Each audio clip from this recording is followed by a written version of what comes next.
പ്രിയപ്പെട്ട കുട്ടികളെ, good morning. എല്ലാവരും സുഖമായിരിക്കുന്നു എന്ന് വിചാരിക്കുന്നു. നമ്മളിൽ ചില ആളുകൾക്ക് കോവിഡ് ഒക്കെ പിടിച്ചു എന്നൊക്കെ ഞാൻ കേട്ടു. കോവിഡ് അങ്ങനെ പേടിക്കേണ്ട ആവശ്യമൊന്നുമില്ല. നമ്മൾ തന്നെ കോളിൽ തന്നെ 2-3 ടീച്ചേഴ്സിനുണ്ട്. നമ്മൾക്കെല്ലാം കോവിഡ് ഉണ്ട് എന്ന് പറയാൻ പോലും കഴിയില്ല. കോവിഡ് എന്തായാലും നമുക്ക് ഓരോരുത്തർക്കും വരും. നമ്മളാകെ ചെയ്യേണ്ടത് നമ്മൾ അതിനെ ഇമ്മ്യൂണിറ്റി കൊണ്ട് നേരിടുക, അതേപോലെ മനഃശക്തി കൊണ്ട് നേരിടുക എന്നുള്ളതാണ്. ആ ലെവലിലേക്ക് കാര്യങ്ങൾ പോയിട്ടുണ്ട്. ഇപ്പൊ നിങ്ങൾ പരീക്ഷ എല്ലാം കഴിഞ്ഞു, കുഴപ്പമില്ലാത്ത രീതിയിൽ എക്സാം കഴിഞ്ഞു എന്നാണ് ഞാൻ മനസ്സിലാക്കുന്നത്. അപ്പൊ നമ്മൾ ഉൾക്കൊള്ളേണ്ട കാര്യം എന്താണെന്ന് വെച്ചാൽ ഇതേപോലെ തന്നെ ആയിരിക്കും നിങ്ങളെ 5th സെമസ്റ്റർ എക്സാം ഉണ്ടാവുക. അപ്പം ഓരോ ആളുകളും ഒരു ദിവസം പോലും നഷ്ടപ്പെടുത്താത്ത രീതിയിൽ പഠനം നടത്തുകയും കാര്യങ്ങളൊക്കെ പരീക്ഷയ്ക്ക് വേണ്ടി എല്ലാ കാര്യങ്ങളും തയ്യാറാവുകയും ചെയ്യുക എന്നുള്ളതാണ് എനിക്ക് ആമുഖമായിട്ട് പറയാനുള്ളത്. വളരെ പ്രധാനപ്പെട്ട ഒരു കാര്യം ഞാൻ നിങ്ങളോട് നേരത്തെ സൂചിപ്പിച്ചിരുന്നു. നമ്മുടെ ഈ ഒരു പേപ്പറിന്റെ മോഡൽ എക്സാം ഫോട്ടോസിന്തസിസ് എന്ന് പറയുന്ന ഈ യൂണിറ്റിന്റെ എക്സാം ഞാൻ കഴിഞ്ഞ എക്സാമിന് മുമ്പ് അനൗൺസ് ചെയ്തിരുന്നു. പക്ഷെ അത് പരീക്ഷ കാരണം മാറ്റിയിരുന്നു. അപ്പൊ നിങ്ങൾ ചെയ്യേണ്ടത് ഇനി ഈ എക്സാം നമുക്ക് നെക്സ്റ്റ് വീക്കിൽ ട്യൂസ്ഡേ ആണ്. ഇതേ ദിവസം തന്നെ അടുത്ത ചൊവ്വാഴ്ച 9 മണി മുതൽ 11 മണി വരെ ആയിരിക്കും എക്സാം. എല്ലാ ആളുകളും അത് പറയാൻ ഞാൻ ഗ്രൂപ്പിൽ പറയുകയും ചെയ്യാം. ഓക്കെ, കഴിഞ്ഞ ദിവസം നമ്മൾ ലാസ്റ്റ് ഇതുവരെയാണ് നമ്മൾ സംസാരിച്ചിരുന്നത്. നിങ്ങൾക്കറിയാം, റൈസോസ്ഫിയർ എന്ന് പറയുന്നത് വളരെ പ്രധാനപ്പെട്ട ഒരു അസോസിയേഷൻ ആണ്. It is an association between root with some of the important microorganism എന്നായിരുന്നു നമ്മൾ പറഞ്ഞത്. ഈ രീതിയിലാണ് അസോസിയേഷൻ ഉണ്ടാവുക. നോക്കൂ, നിങ്ങൾ ഇത് റൂട്ടാണ്, റൂട്ട് സർഫസ് ആണ്. റൈസോസ്ഫിയറിന്റെ അസോസിയേഷൻ ലെവലില് ഓരോ ആളുകളുടെയും അസോസിയേഷൻ ആണ്. ഞാൻ എന്താന്നുള്ളത് ഡീറ്റെയിൽ ആയിട്ട് ഞാൻ ഡിസ്ട്രസ് ലെവലിൽ പറയാം. ഈ രീതിയിലാണ് ഇതിപ്പോ ഒരു പെർട്ടിക്കുലർ റൂട്ടാണ്. ആ റൂട്ടിന്റെ മുകളിലുള്ള സിംബയോട്ടിക് അസോസിയേഷൻ ആണ് ഈ കാണിച്ചിരിക്കുന്നത്.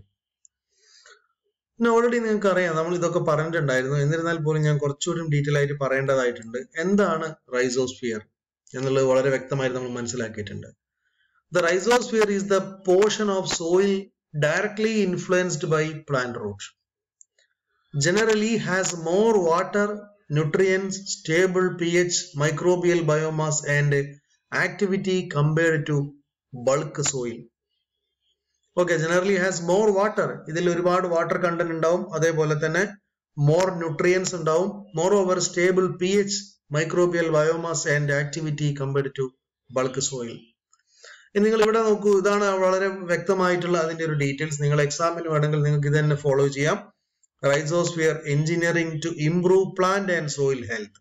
എപ്പോഴും റൈസോസ്ഫിയർ ചെയ്യുന്നത് സോയിലിന്റെ ഗ്രോത്ത് ഇംപ്രൂവ് ചെയ്യാണ്. That is an engineering. Plant engineering ഉണ്ട്, മൈക്രോബിയൽ എഞ്ചിനീയറിംഗ് ഉണ്ട്, സോയിൽ അമെൻമെന്റ് ഉണ്ട്. What is അമെൻമെന്റ്? സോയിൽ അതിനനുസരിച്ച് ഉയർത്തെഴുന്നേൽക്കപ്പെടും എന്ന് പറയാം. സ്വാഭാവികമായിട്ടും ഒരു റൈസോസ്ഫിയർ ഓർ മൈക്രോ ഓർഗാനിസം റൂട്ടിൽ റിച്ച് ആയിട്ട് വളരുന്നുണ്ടെങ്കിൽ, അല്ലെങ്കിൽ സോയിൽ റിച്ച് ആയിട്ട് വളരുന്നുണ്ടെങ്കിൽ, ദ ഇൻഡിക്കേഷൻ ഓഫ് അമെൻമെന്റ് of the nutrient capacity or the growth potential of the particular plant. നോക്കൂ, നിങ്ങൾ ഒരു പ്ലാന്റിന്റെ ഒരു പെർട്ടിക്കുലർ സിറ്റുവേഷൻ ആണ് ഇതിപ്പോ നമ്മളിവിടെ ഈ പറഞ്ഞിരിക്കുന്നതിന്റെ കണ്ടീഷൻസ് ഇങ്ങനെയാണ് അത് സാറ്റിസ്ഫൈ ചെയ്യിപ്പിക്കുന്നത്. അത് സാറ്റിസ്ഫൈ ചെയ്യിപ്പിക്കാൻ വേണ്ടി 3 പ്രധാനപ്പെട്ട ക്രൈറ്റീരിയ നമ്മൾ ഇവിടെ പറയുന്നുണ്ട്. ഒന്ന്, epiphytic microbiota, second one endophytic microbiota, and third one is rhizosphere microbiota. 3 രീതിയിലാണ് മൈക്രോ ഓർഗാനിസം അതിന്റെ പ്ലാന്റിന്റെ ഉള്ളിൽ ഉണ്ടാകും. ഒന്ന് എപ്പിഫൈറ്റിക്, പ്ലാന്റിന്റെ പുറമെ. 2 എൻഡോഫൈറ്റിക്, പ്ലാന്റിന്റെ ഉള്ളിൽ. 3 റൈസോസ്ഫിയർ, റൂട്ടിന്റെ ഉള്ളിൽ. So this fashion of microbial association will increase the quality and moreover we can say that the secondary metabolite production of the plant. അപ്പം പ്ലാന്റിന്റെ ഉള്ളിൽ ഈ അർത്ഥത്തിൽ മൈക്രോ ഓർഗാനിസം വന്നു കഴിഞ്ഞാൽ the plant will enriched with nutrients, the plant will enriched with secondary metabolites, plant will enriched with phytochemical content. അങ്ങനെ പ്ലാന്റിന് ഏതർത്ഥത്തിലും ക്വാണ്ടിറ്റിയും ക്വാളിറ്റിയുമായിട്ട് ഉപകാരപ്പെടുന്ന പ്രോസസ്സിന്റെ പേരാണ് കേട്ടോ rhizosphere.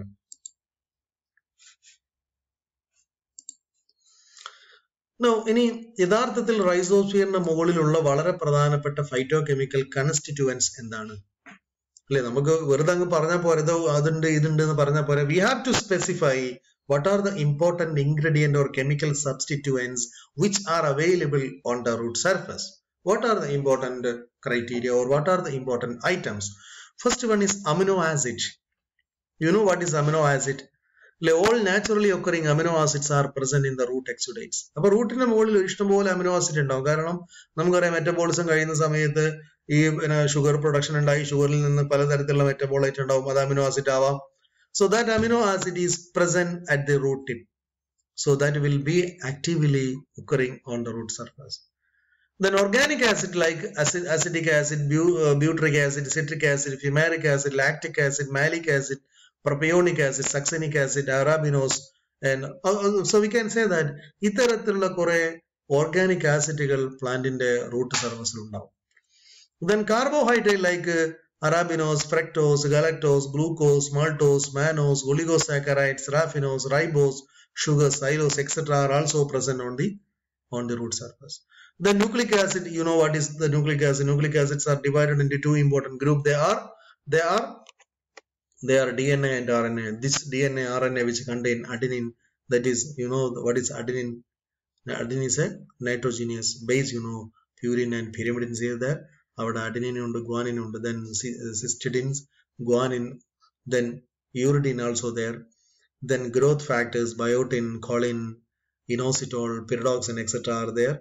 Then vitamins, thiamine, nicotinic acid, and biotin, etc. are present.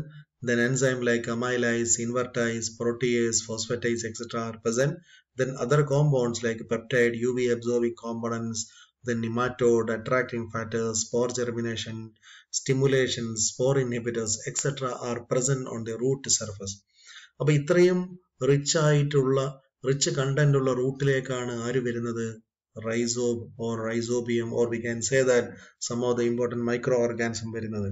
ആ micro organism വന്നിട്ട് അവിടെ ഉണ്ടാക്കുന്ന ചേഞ്ചുകളാണ് നമ്മൾ പറയുന്നത്.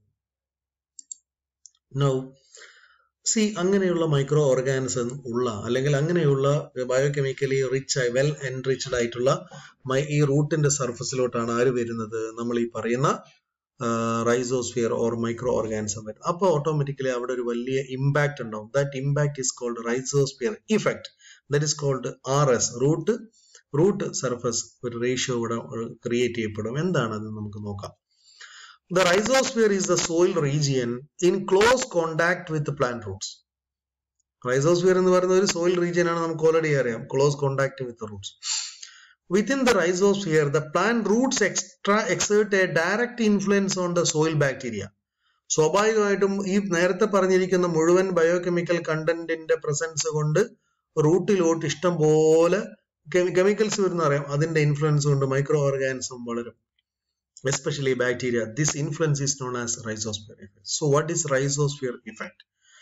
Within the rhizosphere, the plant root exerts a direct influence.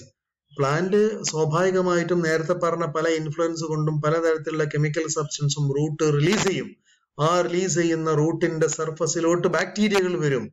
അങ്ങനെ ഉണ്ടാക്കുന്ന ഇൻഫ്ലുവൻസിനെയാണ് റൈസോസ്ഫിയർ എഫക്റ്റ് എന്ന് പറയുന്നത്. In the rhizosphere, microbial population reach much higher densities in the rhizosphere than in the free soil. In the rhizosphere, microbial populations reach much higher densities in the rhizosphere than in the free soil. So what is plant microbe soil microbe interaction? ഇപ്പൊ നമ്മൾ already ഇതെല്ലാം നമ്മൾ പറഞ്ഞു കഴിഞ്ഞു, എന്താണ് റൈസോസ്ഫിയറും കാര്യങ്ങളൊക്കെ. ഇനി നമ്മൾ പറയുന്നത് എന്താണ് പ്ലാന്റ് സോയിൽ മൈക്രോബ് ഇന്ററാക്ഷൻ. ഇപ്പൊ നമ്മൾ പറഞ്ഞത് ഒരു ഇന്ററാക്ഷൻ ആണ്. ഇവിടെ പ്ലാന്റ് ഉണ്ട്, സോയിൽ ഉണ്ട്, മൈക്രോബ് ഉണ്ട്. Interactions between plant root soil organism and the soil create the rhizosphere.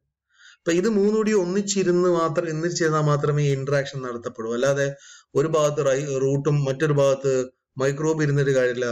We have to have the three important ingredients that must be enrolled with the interaction. The rhizosphere is that area within the soil that is affected by the plant root. Rhizosphere എപ്പോഴും റൂട്ടിനെ influence ചെയ്യപ്പെടും. The rhizosphere is dynamic. Rhizosphere എപ്പോഴും dynamic ആണ്. It is development is dependent on the contributions from the three component factors and varies between the plants. For a given plant over space, different soil organism. ഇപ്പൊ പല രീതിയിലുള്ള അട്രാക്ഷൻസും ഇന്ററാക്ഷൻസും ഈ പറയുന്ന സോയിലും റൂട്ടും കാണിക്കും. അതിന്റെ ഒരു ചെറിയ ചാർട്ടാണ് നമ്മളിവിടെ കാണിച്ചിരിക്കുന്നത്. Plant, organism, soil, that will make a rhizosphere. Now, Another important terminology, ചില പരീക്ഷയ്ക്ക് ചോദിക്കാൻ സാധ്യതയുള്ളതാണ്. What is rhizo deposition? എന്താണ് rhizo deposition? ഒന്നുമില്ല, നമ്മൾ ഈ പറഞ്ഞ എല്ലാത്തിന്റെയും ഒരു ആകെത്തുകയായിട്ട് നമുക്ക് റൈസോ ഡെപ്പോസിഷൻ എന്ന് വേണമെങ്കിൽ പറയാം. നോക്കൂ, നിങ്ങളിവിടെ സൺലൈറ്റ് നോർമൽ ആയിട്ട് വരും, ദെൻ അത് ഓട്ടോമാറ്റിക്കലി ഷുഗർ പ്രൊഡ്യൂസ് ചെയ്യും. അതൊക്കെ നമ്മൾ കഴിഞ്ഞ ദിവസം പറഞ്ഞതാണ്. ഇനി ഇവിടെ സംഭവിച്ചിരിക്കുന്നത് എന്താണ് നോക്കൂ. Fixed carbon supplied by root is used as a food for microbes in the soil allowing colonization of the plant root. സ്വാഭാവികമായിട്ടും ഈ കാർബൺ വരുന്നതനുസരിച്ച് പ്ലാന്റ് റൂട്ടിന്റെ മുകളിൽ ഒരുപാട് മൈക്രോ ഓർഗാനിസത്തിന്റെ കോളനികൾ രൂപാന്തരപ്പെടും. Microbial communities contain a subset of nitrogen fixing bacteria. This release node factors toward the plant, aiding in their attachment to the plant root.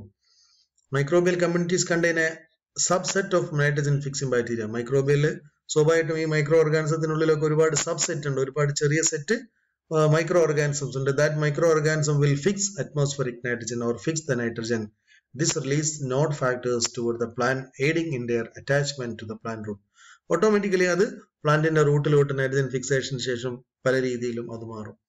അതുകൂടാതെ we can say that symbiosis എന്ന് പറയുന്ന ഒരു criteria ഉണ്ട്. That is root nutrient microbe improve root fitness and access to nutrients. അപ്പൊ പല രീതിയിലുള്ള അട്രാക്ഷനും ഇന്ററാക്ഷൻസും നടത്തുന്ന entire പ്രോസസ്സിനെയാണ് റൈസോ deposition എന്ന് പറയാം. Then what is non-rhizosphere? എന്താണ് non-rhizosphere? What is non-rhizosphere? The region away from the root of living plants. റൂട്ടിൽ നിന്നും ഒരുപാട് അകലെ നിൽക്കുന്ന ഒരു പ്രത്യേക region. It is a region remote from the root system from living plants. ഒരു റിമോട്ടിലുള്ള ഒരു ഏരിയയാണ്. Region of the soil which is not subjected to the influence of the plant. ഒരിക്കലും റൂട്ടുമായിട്ട് ഒരു തരത്തിലുള്ള ബന്ധവും മൈക്രോ ഓർഗാനിസംസ് ഉണ്ടാവില്ല. Prevails എന്താണ് ഉണ്ടാക്കുന്നത്? A poor microbial activity than the soil in the vicinity of the plant. അപ്പോൾ ഒരു തരത്തിലുള്ള ഒരു ഡ്രൈ സോയിൽ ഒരിക്കലും ആരുണ്ടാവില്ല, റൈസോസ്ഫിയർ ഉണ്ടാവില്ല. അപ്പോൾ മൈക്രോ ഓർഗാനിസത്തിന് പടിയടച്ച് പിണ്ടം വെച്ചിട്ടുള്ള ചില സോയിൽ ഉണ്ട്. ഒരു തരത്തിലും ഇങ്ങോട്ട് പ്രവേശിക്കരുത് എന്ന് വാശി പിടിക്കുന്ന ചില റൂട്ടുകളുടെ അവസ്ഥയുണ്ടാകുന്ന സ്ഥലത്തിന്റെ പേരാണ് കേട്ടോ non rhizosphere. Non rhizosphere means nothing but there is no microbial interaction. അങ്ങനെയാണ് മനസ്സിലാക്കേണ്ടത്. Then പലപ്പോഴും പരീക്ഷയ്ക്ക് ചോദിക്കുന്ന ക്വസ്റ്റ്യൻ ആണ് വാട്ട് ഈസ് RS റേഷ്യോ? എന്താണ് RS ratio? See, R refers to the soil of rhizosphere. S refers to the soil of non-rhizosphere. So remember, R refers to the soil of rhizosphere. Rhizosphere അല്ലെങ്കിൽ സോയിലുള്ള rhizosphere ആണ് R എന്ന് പറയാ. S എന്ന് പറഞ്ഞാൽ refers to the soil from non rhizosphere. ഒരു ഒന്നുമില്ലാത്തതിനെയാണ് നമ്മൾ S എന്ന് പറയുന്നത്. RS ratio is defined as the ratio of microbial population per unit wavelength of rhizosphere soil to the microbial population per unit weight of the adjacent non-rhizosphere soil. അതായത് rhizosphere സോയിലും non rhizosphere സോയിലും തമ്മിലുള്ള ഒരു കണ്ടന്റിന്റെ അല്ലെങ്കിൽ ക്വാളിറ്റിയുടെ ഡിഫറൻസിനെയാണ് RS ratio എന്ന് പറയുന്നത്. The intensity of the greater microbiological activity is very high in the rhizosphere than that of the non. എപ്പോഴും microbes കൂടുന്നതനുസരിച്ച് അവിടുത്തെ rhizosphere ratio RS ratio കൂടും. The qualitative and quantitative aspects of the microorganism from both rhizosphere and non-rhizosphere can be determined. അപ്പം ക്വാളിറ്റിയും ക്വാണ്ടിറ്റിയും ഒക്കെ നമുക്ക് വളരെ പെട്ടെന്ന് ഈ രണ്ടും വെച്ചിട്ട് പറയാൻ പറ്റും RS ratio നോക്കുകയാണെങ്കിൽ. RS ratio with regard to the counts of microorganism can be calculated and expressed as number of organism per gram of rhizosphere and non-rhizosphere. അപ്പോൾ പലപ്പോഴും ഈ RS ratio നമ്മൾ കണ്ടുപിടിക്കാൻ ഒരുപാട് വഴികളുണ്ട്. വേണമെങ്കിൽ നമുക്ക് രണ്ട് സോയിലിനെയും വെച്ചിട്ട് സ്റ്റഡി നടത്താം. ഒന്നുകിൽ ഒരു വളമിടാതെ ഒരു റൈസോസ്ഫിയറിൽ വേണമെങ്കിൽ ഒരു വളമിടാതെ ഒരു സീഡിനെ മുളപ്പിക്കാം, മധ്യയിൽ ഒരു വള ഇട്ടുകൊണ്ട് മുളപ്പിക്കാം. അപ്പൊ വളം ഇടാത്തതിനായിരിക്കും ഏറ്റവും കൂടുതൽ ഇതുണ്ടാവുക, കാരണം അത്രയും അതിൽ റൈസോസ്ഫിയർ കണ്ടന്റ് ഉണ്ടാവും. അപ്പൊ നമ്മൾ കാട്ടുന്നെടുത്തുകൊണ്ടുവന്ന ഒരു സോയിലും നമ്മൾ സർസേത് കോളിന്റെ പറമ്പ് നടത്ത സോയിൽ തമ്മിൽ വ്യത്യാസമുണ്ട്. കാരണം കാട്ടുന്നെടുത്തതിന്റെ പ്രത്യേകത അതിൽ ഇഷ്ടംപോലെ ന്യൂട്രിയൻസ് ഉണ്ടാവും. That means that have great RS ratio, whereas in the case of Sarsedu College Taliparamba ground, the soil content in which the RS ratio is very minimum, because in the soil there is no microorganism, or the diversity of microorganism or the richness of the microorganism is meager. That is why the RS ratio is very important. RS ratio is nothing but the ratio of the microbial content or rhizosphere presence or nutrient richness, whereas in the case of the non-rhizosphere soil, the rhizosphere richness is very low. So always rhizosphere soil is important. Thank you.